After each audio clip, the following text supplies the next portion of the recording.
Back to my channel বনুতা official. কেমন আছো তোমরা সবাই? আশা করছি ভালো আছো, আর আমিও কিন্তু ভালো আছি। তো গাইজ, আজকে কিন্তু যাব মামাদের বাড়িতে, আর মামা বাড়ি কিন্তু কেউ জানে না যে আমরা যাব, মানে পুরোটাই সারপ্রাইজ। তারপরে কিন্তু আমরা চলে গেছিলাম আমাদের এখানে বাজারে, আর দেখো বাজারে এত ভিড় না, মানে আমাদের এখানে 12 মাসে 13 পার্বণ লেগেই থাকে। এই বাজারে অল টাইম ভিড় লেগে থাকে এরকমই। তারপরেই কিন্তু ভিড়ভাড়টা পেরিয়ে আমরা চলে গেছিলাম আমাদের এখানে দুর্গাপুর স্টেশনে, আর এখান থেকে কিন্তু বাসে করে এরপরে চলে যাব আমরা বেলিয়াতুর, আর বেলিয়াতুর থেকে যাব ট্রেনে।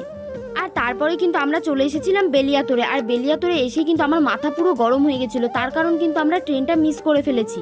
দুর্গাপুর থেকে কিন্তু আমরা যেই বাসটা ধরেছিলাম সেই বাসটা এত আস্তে আসছিল, তার কারণে কিন্তু আমরা ট্রেনটা মিস করে ফেলেছিলাম।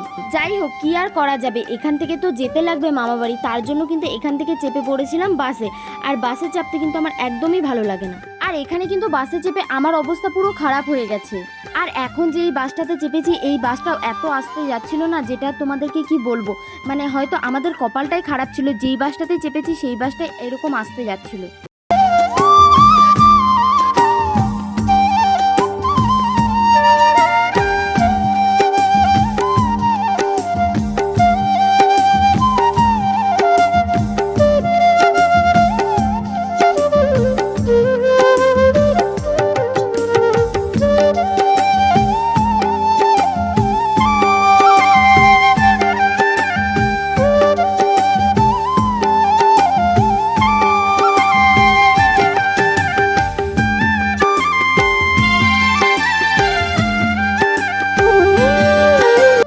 কিন্তু বাস থেকে আমরা নেমে পড়েছি, আর এখানে চলে এসেছিলাম একটা মিষ্টির দোকানে, মানে যখনই মামা বাড়িতে আসি এই মিষ্টির দোকান থেকে কিন্তু আমরা মিষ্টি কিনে নিয়ে যাই।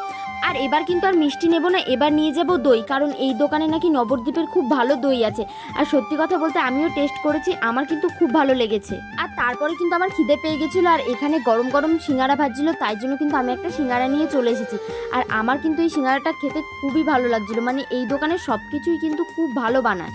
আর এইদিকে কিন্তু আমাদের টোটো চলে এসেছে, আর টোটো করে এবার কিন্তু সোজা চলে যাব মামা বাড়িতে। আর প্রত্যেকবার কিন্তু এখান থেকে আমার মামারা নিতে আসে, আর এবার যেহেতু মামাদের কাউকে বলে আসিনি, তার জন্য কিন্তু আমরা টোটো করেই যাচ্ছি। আর যখন এই ছোট্ট নদীটার ওপর দিয়ে যাচ্ছিলাম, তখন কিন্তু আমার চোখে পড়লো এই কচুরি পানাগুলো। তোমরা কারা কারা কচুরি পানা চেনো আমাকে অবশ্যই জানিও। আর দেখো গাইজ, আমরা কিন্তু প্রায় চলে এসেছি মামা বাড়িতে। এই বাড়িটা দেখা যাচ্ছে এটাই আমার মামা বাড়ি, বাট ঘুরে যেতে লাগবে।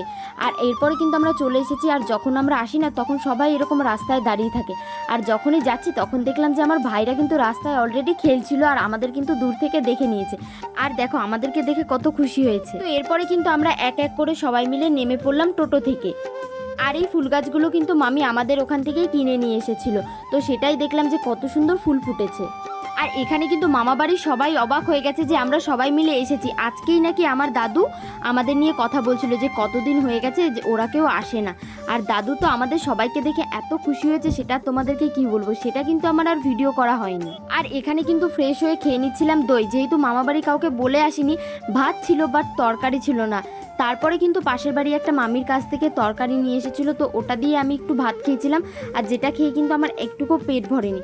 তাই ওই দোকান থেকে দই কিনে নিয়ে এসেছিলাম, তো দইটাও একটু আমি খেয়ে নিচ্ছিলাম। দইটা খাওয়ার পর আমি কিন্তু ঘুমিয়ে পড়েছিলাম, আর ঘুম থেকে উঠে দেখলাম আকাশটার এই রূপ, মানে আমার দেখতে এতটা সুন্দর লাগছিল না, তাই একটু ভিডিও করে নিয়েছিলাম। তো এরপরে কিন্তু আমি চলে এসেছিলাম সাবমার্শালে মুখ হাত পা ধোয়ার জন্য। মানে আমি যতবারই মাঠের এইদিকে আসি, আমি একবার হলেও সাবমার্শালে মুখ হাত পা ধুই। তো মুখ হাত পা ধোয়ার পর দেখলাম যে জামা কাপড়গুলো কিন্তু এখনো মাঠেই রয়েছে। প্রায় সন্ধ্যা হতে যাচ্ছে, তো ভাবলাম যে জামা কাপড়গুলো তুলে নিয়ে একবারে কিন্তু বাড়ি চলে যাই। তো এখানে কিন্তু সব জামা কাপড়গুলো আমি তুলে নিচ্ছি।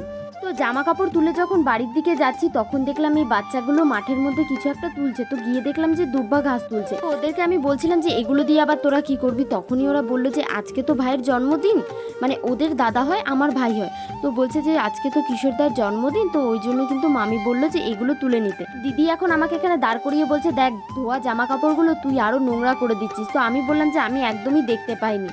তারপরেই দেখলাম সন্ধ্যাবেলায় বেলুন নিয়ে এসে সবাই টানাচ্ছে, কারণ ভাইয়ের তো জন্মদিন, তোমাদেরকে তো বললামই। তো ওদেরকে বললাম তোরা সাজা, আমি একটু রাস্তা থেকে ঘুরে আসি। আর রাস্তায় গিয়ে দেখলাম যে ওই যে মামা আসছে, মানে ছোটবেলায় এরকম মামা ফুচকা নিয়ে আসতো, আর আমরা রাস্তায় দাঁড়িয়ে থাকতাম যে কতক্ষণে ফুচকা খাবো। আর মামাকে কিন্তু এসেই আমি ফোন করে দিয়েছিলাম যে মামা তুমি কিন্তু ফুচকা রেখে দিও, আমরা এসেছি। মামা তো প্রথমে বিশ্বাস করেনি, তো দাদাকে দিয়ে বলা করালাম, তারপরে বিশ্বাস করেছে। তার জন্য কিন্তু কয়েকটা ফুচকা মামা রেখে দিয়েছিল আমাদের জন্য। আর এরপরে কিন্তু আমি ফুচকা খেয়ে নিলাম আর বললাম যে বেশি খাওয়া যাবে না, কারণ আজকে তো ভাইয়ের জন্মদিন, ওখানেও কিছু খেতে হবে। আর এই যে এটা ছিল ভাইয়ের জন্মদিনের কেক। তো এইদিকে কিন্তু ভাই বসেও পড়েছে কেক কাটার জন্য। তো এখানে কিন্তু ম্যাজিক ক্যান্ডেল ছিল, তো ও নিভাতে পারেনি, তাই জন্য কিন্তু দাদা একটু ওকে হেল্প করে দিচ্ছিল।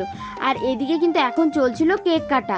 আর তারপরে কিন্তু কেক কাটা হয়ে গেছে, আর এরপরে কিন্তু পুরো স্নো স্প্রে দিয়ে কেকটা নষ্ট করে দিচ্ছিল। তো আমি গিয়ে একটুখানি হাত দিয়ে ঢাকছিলাম যেন কেকটা না নষ্ট হয়, কারণ কেকটা তো সবাইকে খেতে লাগবে। আর ভাইকে এখানে স্নো স্প্রে দিয়ে কিন্তু পুরো ভূত বানিয়ে দিচ্ছিল। আর এদিকে আমার বোনকে তো পুরো ঠাকুমা বানিয়ে দিয়েছে স্নো স্প্রে দিয়ে। এরপরে কিন্তু দাদু দিদা বড়রা সবাই মিলে আশীর্বাদ করছিল ভাইকে। আর তারপরেই কিন্তু সবাইকে খেতে বসিয়ে দিয়েছে, কারণ অনেকটা রাত হয়ে গেছিলো। আর গ্রাম সাইডে না 10টা মানে অনেক রাত, তো তার জন্য কিন্তু সবাইকে খেতে বসিয়ে দিয়েছে। আর ওদের খাওয়া হয়ে গেলে আমরাও কিন্তু বসে পড়বো খেতে। আর এখানে কিন্তু আমিও খেতে বসে পড়েছি। আর এখানে ছিল ভাত, ডাল, শাক ভাজা, ইঁচড়, চিকেন, তারপরে আর যা যা থাকে চাটনি, পাঁপড়, পায়েস, মিষ্টি, যেগুলো আমি খাই না তো ওগুলো আমি নিই। তো চলো আজকের ভিডিওটা এখানেই শেষ করছি। ভিডিওটা ভালো লাগলে like, comment, share and subscribe করে দিও। চলো বাই, দেখা হচ্ছে নেক্সট ব্লগে। Good night.